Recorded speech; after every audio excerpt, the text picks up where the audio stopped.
Al libro de Hechos, capítulo 9, vamos a leer desde el verso número 1 en adelante, una historia muy conocida, pero espero que este mensaje, en los minutos que tenemos, pueda ser de una bendición para ustedes.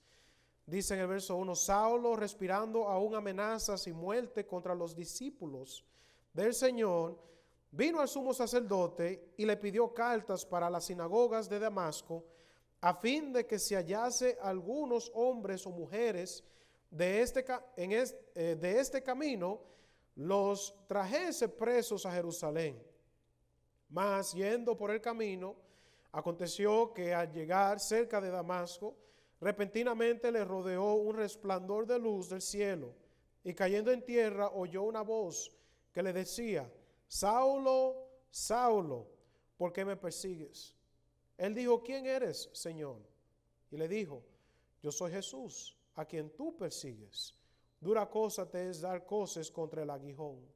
Él, temblando y temeroso, dijo: Señor, ¿qué quieres que yo haga? Hermanos, eso puede ser otro mensaje para otro día, y yo voy a tocarlo brevemente en el mensaje, pero ese debe ser el deseo de cada creyente. Cada día que nos levantamos, cada día que oramos, debemos de preguntarle al Señor: ¿qué quieres, oh Señor, que yo haga?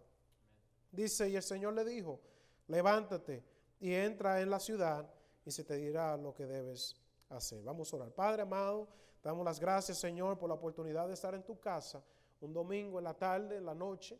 Gracias por tus hijos, por mis hermanos y mis hermanas en Cristo, que están aquí fieles, Señor, buscando maná, buscando palabra, buscando alimento espiritual para darle fortaleza en esta semana, en el trabajo, en el colegio, con los familiares. Señor, ayúdanos ahora en estos momentos que vamos a pasar en tu palabra, a, Señor, no solamente ser oidores de ella, pero ser hacedores. Yo te ruego, Padre, que se hagan aquí, que no te conoce todavía como Señor y Salvador, que ahora, que hoy sea el día de la salvación.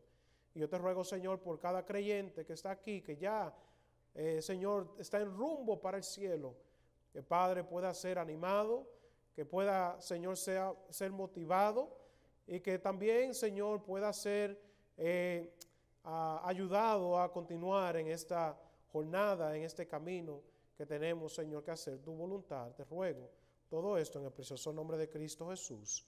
Amén. Y amén. Pueden tomar asiento. Gracias, hermanos. Nuestro texto aquí gira en torno a la vida de un hombre llamado Saulo de Tarso. La mayoría de nosotros lo conocemos a él como el apóstol Pablo, el apóstol a los gentiles, el misionero Pablo. Dios usó al apóstol Pablo para comenzar iglesia en todo el mundo, conocido en ese día. Pablo viajó millas y millas predicando la palabra de Dios, aguantó muchos sufrimientos por causa de Cristo. Incluso en 2 de Corintios capítulo 11, la palabra de Dios nos da una lista del sufrimiento que el apóstol Pablo tuvo por la causa de Cristo. Dice que fue golpeado, fue naufragado, dice apedreado y dado por muerte, y pasó muchos años en cárceles. Dice que todo que era para la gloria de Dios. Pablo escribió al menos 13 libros en el Nuevo Testamento, y podemos estudiar la vida del apóstol Pablo y todos podemos concluir que el apóstol Pablo fue un gran cristiano, un tremendo misionero. Si hay una persona que yo debo de imitar, obviamente número uno es Cristo Jesús, amén. Pero como misionero yo quiero ser como el apóstol Pablo. El apóstol Pablo tenía una pasión por las almas. El apóstol Pablo estaba dispuesto de quitarse la ropa, estaba dispuesto de hacer lo que sea para poder alcanzar las almas perdidas. Pero este apóstol Pablo no era siempre un cristiano. Antes de ser llamado apóstol Pablo, era conocido como Saulo de Tarso, y yo lo quiero llamar el terrorista fariseo. Estamos en el 9/11, el día de hoy. Estamos nosotros celebrando el día de Patriots Day. Estamos recordando ese día cuando terroristas amenazaron y pusieron terror en este país. 2 aviones estrellaron en las Torres Gemelas. Ahí en el Pentágono también. ¿Para qué? Para traer terror, para traer miedo a los americanos. Y de la misma manera que en esa temporada y todavía en el día de hoy hay muchos terroristas, durante el tiempo de la Biblia había un terrorista llamado Saulo de Tarso, el fariseo terrorista. Él traía terror a los cristianos. Él traía terror a las familias que servían a Cristo Jesús.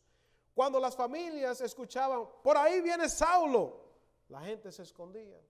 Hermanos, yo sé que estamos en confianza, amén. Es como aquí, ¿verdad que sí? Que alguien diga, la inmigra, y uno se va corriendo, ¿verdad? Si no tiene los papeles. Yo vivía en una comunidad allá en Maryland, una comunidad grande, hispana. Había muchos que no tenían documento. Y tristemente muchas personas se aprovechaban de ellos. Pero siempre escuchaba eso, que la gente, para que se fueran, ya te sabe lo que le decían, ¿verdad que sí? Pero de la misma manera el apóstol Pablo traía terror al pueblo de Dios. Y yo me pregunto, hermanos, ¿cuántas personas, cuántos cristianos durante este tiempo creían el apóstol, o bueno, Saulo en este tiempo? Eso es un caso imposible. Saulo jamás será salvo. Saulo jamás será usado por Cristo Jesús. Yo sé que Cristo murió por todo el mundo. Yo sé que la sangre de Cristo puede lavar todo pecado. Me imagino yo los cristianos pensando en este tiempo. Yo sé que el evangelio tiene poder, puede transformar. Y me imagino que ellos pensaban, el evangelio me ha transformado a mí. Pero Saulo, ese es un caso imposible. ¿Y cuántos de ellos pensaron, él jamás será salvo? Y qué bendición que aunque para nosotros como humanos hay casos imposibles, se ven casos que están fuera de nuestro control, ante Dios nada es imposible. Amén, hermanos. Y aquí Dios utiliza esta vida, dice, si ustedes creen que este hombre jamás puede ser usado por mí, si ustedes creen que ese Saulo jamás será salvo, nada más esperen y verán lo que yo puedo hacer con el terrorista de los cristianos. Ahora se va a convertir en el predicador de Cristo Jesús. Y quiero mostrarles, hermanos, en el tiempo que tengo, 3 cosas que vemos aquí en este pasaje sobre la vida de Saulo, el caso de imposible de un fariseo terrorista. Número 1, vamos a ver el problema en la vida de Saulo. Vamos a ver el problema en la vida de Saulo. Vamos a ver el verso número 1 al verso número 3. Dice, Saulo, respirando aún amenazas y muerte contra los discípulos del Señor, vino al sumo sacerdote y le pidió cartas para la sinagoga de Damasco, a fin de que si hallase algunos hombres o mujeres de este camino, los trajese presos a Jerusalén. Mas yendo por el camino, aconteció que al llegar cerca de Damasco, repentinamente le rodeó un resplandor de luz del cielo. Hermanos, el problema que Saulo tenía era que él estaba confiando en sus buenas obras para salvarlo. Él estaba confiando en sus obras. Él estaba confiando en su justicia. Él estaba confiando en todo lo que él estaba haciendo para que lo llevara al cielo. Él pensaba que porque él perseguía a los cristianos, él estaba defendiendo la causa de Dios. Y estaba erróneo. Miren conmigo, hermanos, aquí en la palabra de Dios, en el libro de Romanos capítulo 3. Pongo un dedo ahí en Hechos, en Romanos capítulo número 3. Y vamos a ver en capítulo número 3, en el verso número 20. La Biblia es muy clara, hermanos. La salvación no es por obras. En todo el mundo, hermanos, en todas las religiones, aquí está la diferencia entre el cristianismo y todas las otras religiones. Todas las religiones, hermanos, de este lado dicen, tú tienes que hacer algo para ir al cielo. Tú tienes que pagar, tú tienes que mantener, tú tienes que hacer, tú tienes que hacer algo para obtener favor con nuestro Dios o con el Dios que ellos quieren servir. Y de este lado tenemos el cristianismo que dice, no hay nada que tú puedes hacer para ganar el favor de Dios, pero Cristo vino y murió por tus pecados y su sangre te limpiará y te hará justo ante los ojos de Dios. Qué bendición, hermanos. Mírenlo en Romanos capítulo 3 y en el verso número 20. Dice, ya que por las obras de la ley ningún ser humano será que justificado delante de él, porque por medio de la ley es el conocimiento del pecado. La palabra es muy clara, hermano, la salvación no es por obras. Y si tú estás aquí, quizás estás confiando en tu religión, si estás confiando quizás porque tu papá o tu mamá te trae a la iglesia porque ellos han sido salvos, porque están sirviendo al Señor en una iglesia bautista fundamental. Hermanos, eso no te va a salvar. Tú tienes que tener una relación personal con Cristo Jesús.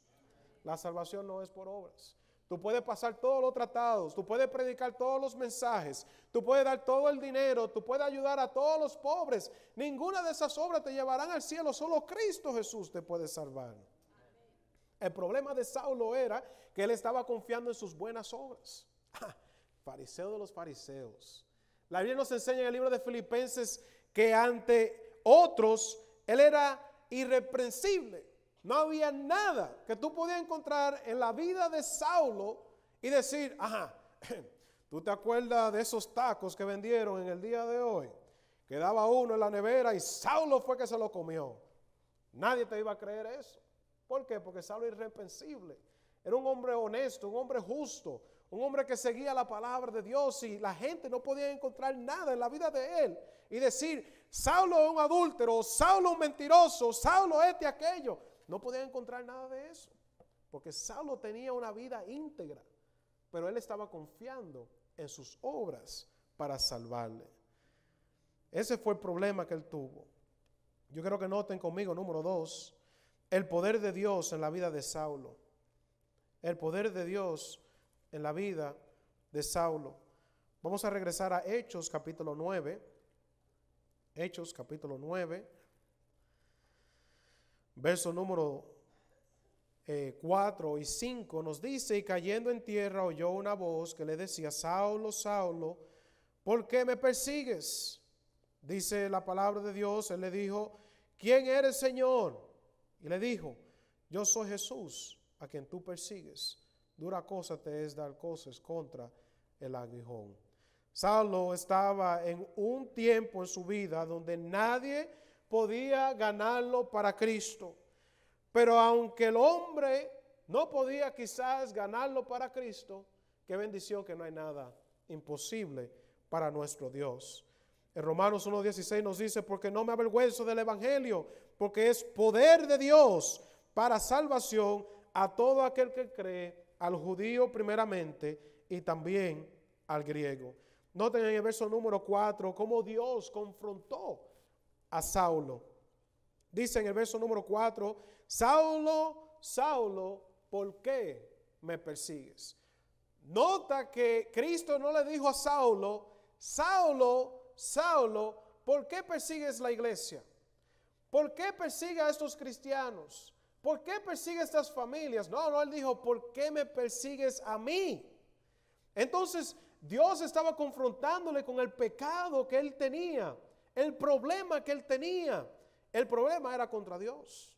Él estaba enojado con Cristo Jesús. Él estaba enojado con esta nueva religión que había nacido, el cristianismo, si podemos llamarle. Y él dice, aunque yo estoy persiguiendo a los hijos de Dios, en verdad lo estoy haciendo porque estoy persiguiéndote a ti, Cristo Jesús. Dios le confrontó con su pecado y cuando tú fuiste salvo, fue de la misma manera. Tú reconociste que tú eras un pecador, una pecadora que le había fallado a Dios y que necesitaba ser reconciliado con Dios, que necesitaba ser rescatado con la sangre de Cristo Jesús, que tú no te podías salvar por ti mismo. Y nota cómo Dios le llevó a la convicción. Dice en el verso número 5, él dijo, ¿quién eres, Señor? Y le dijo, yo soy Jesús, a quien tú persigues. Dura cosa te es dar cosas contra el aguijón. Wow, esto es una imagen de un granjero que tiene su buey, está ahí en el campo. Y hermanos, muchas veces actuamos como animales nosotros, amén. No hacemos lo que Dios dice. Y aquí lo que el Señor está ilustrando es que el apóstol Pablo o Saulo durante este tiempo, Dios quería darle la verdad. Dios quería que él conociera a Cristo como su Señor y su Salvador. Pero él rechazaba constantemente la voluntad de Dios. ¿Y qué hacía el granjero cuando el buey se desviaba del camino? ¡Pah! Le daba con una puya. Y con esa puya estaba tratando de devolverlo al camino para que vaya derechito. Y en vez de regresar al camino, ¿tú sabes qué hacían estos animales? Daban patadas. Se enojaban y daban patadas. Y daban patadas. Y al dar esas patadas, se estaban clavando más esas puyas que el granjero estaba tratando de ayudarle a que regresara al camino por donde tenía que pasar. ¿Cuántos de nosotros hacemos eso? Muchas veces. Hermanos, el Señor tiene lo mejor para nosotros. Lo mejor. Todos los estándares, todas las reglas jóvenes. Ay, porque tengo que vestirme de esta manera, tengo que ir a la iglesia a tal hora, tengo que hacer esto, tengo que hacer lo otro. Todo eso es para protegerte. Todo eso es para que tú vivas en la voluntad de Dios. Mira, no hay nada mejor que estar en el centro de la voluntad de Dios. Yo no quiero estar al lado de la voluntad de Dios, yo no quiero estar adelante, ni detrás, ni del lado, ni arriba, ni debajo. Yo quiero estar en el centro de la voluntad de Dios. Muchos dicen, a mí me encanta ese pasaje, Jehová es mi pastor, nada me faltará. Si tú quieres a Jehová como tu pastor, deja que te pastoree, deja que Él te guíe, deja que Él te cuide, deja que Él te alimente. Hermanos, el apóstol Pablo o Saulo durante este tiempo conocía la verdad, pero seguía rechazando el mensaje, seguía dando patadas y no se daba cuenta que al dar esas patadas se estaba hurting himself, lastimándose a sí mismo. Y eso es lo que nosotros hacemos. Pensamos que nos estamos haciendo un bien a nosotros cuando en verdad nos estamos lastimando, cuando rechazamos a nuestro Dios. Por último, hermanos, para concluir, no solamente vemos el problema que tuvo Saulo. Qué bendición que vimos el poder de Dios, fue salvo, aunque se veía como un caso imposible, Cristo lo salvó. Pero vamos a ver ahora las pruebas o las evidencias de la conversión que tuvo Saulo. Las evidencias, las pruebas, algunas evidencias que mostraba que sí fue un verdadero creyente. Vamos a ver en el verso número 6. Esto es sumamente importante. Dice, él temblando y temeroso dijo, Señor, ¿qué quieres que yo haga? Cuando una persona acepta a Cristo como su Señor y su Salvador, está lleno de gozo, está lleno de gratitud con el Señor, está contento, está alegre. Y lo mínimo que él puede hacer es, Señor, ¿qué puedo hacer yo? Tú diste tu vida, tú diste tu sangre para salvarme, para darme vida eterna. ¿Qué puedo hacer yo ahora para servirte? Y eso fue lo que el apóstol Pablo dijo, Señor, yo te he fallado, Señor, yo he perseguido a la iglesia, Señor, te he rechazado tantas veces, pero ahora que he arreglado cuentas contigo, Señor, ¿qué puedo hacer ahora por ti? ¿Cómo te puedo servir? Él tenía una disposición, él estaba listo para hacer cualquier cosa que Dios quería. Las pruebas, la evidencia, una evidencia de una persona cuando acepta a Cristo es que quiere venir a la iglesia.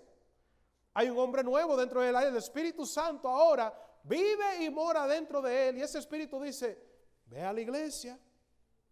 Ese Espíritu dice, lee la Biblia. Ese Espíritu dentro de él dice, tú debes de pasar tratados. Ese Espíritu dice, ten cuidado mirando a esa mujer, no es tuya. Ese Espíritu, esa voz dentro de ti te dice, sé honesto. Ese Espíritu dentro de ti te dice en el trabajo, aunque el patrón no te está viendo, trabaja duro. Esa es la voz, ese Espíritu que ahora ha sido avivado por el Espíritu Santo. Y hermanos, esta es una de las evidencias que él fue salvo. Él quería hacer la voluntad de Dios. Él quería hacer lo que Dios quería. Confirma su salvación o su conversión por sus obras. Él confirma también su salvación con sus palabras. Miren el verso número 20. Verso número 20 nos dice, enseguida, más adelante. No tenemos el tiempo, pero unos versos antes, adivine qué hizo el apóstol Pablo. Se bautizó. Él se bautizó. Y ahí está una evidencia de cómo Dios quiere, cómo Dios nos enseña la palabra, el orden en que debe de ir. Salvación primero y después el bautismo. El bautismo no te puede salvar. El bautismo jamás te salvará. Solamente te identificas con la iglesia. Yo soy un hijo de Dios. No me avergüenzo de ser cristiano. Y el apóstol Pablo hizo eso. Él dijo, mira, todo el mundo piensa que yo soy un terrorista. Y lo era. Pero ya yo encontré a Cristo.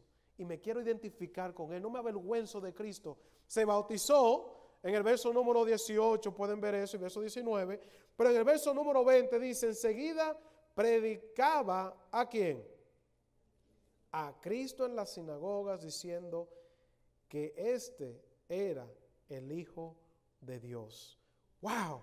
Antes predicaba contra Cristo, ahora está predicando a favor de Cristo. Ahora Dios lo está usando para llevar el evangelio a todo el mundo. Un caso imposible ante los ojos de los creyentes durante este tiempo. Pero qué bendición que ante el Señor no hay ningún caso imposible. Les traigo ese mensaje, hermanos, para animarles.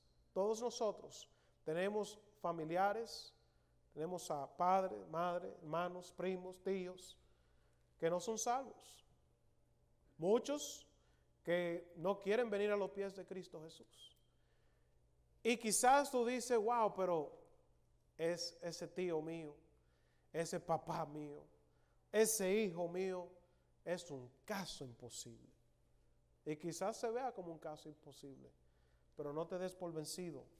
Tú sigue orando, tú sigues siendo fiel al Señor, tú sigues clamando, porque ante el Señor no hay ningún caso imposible.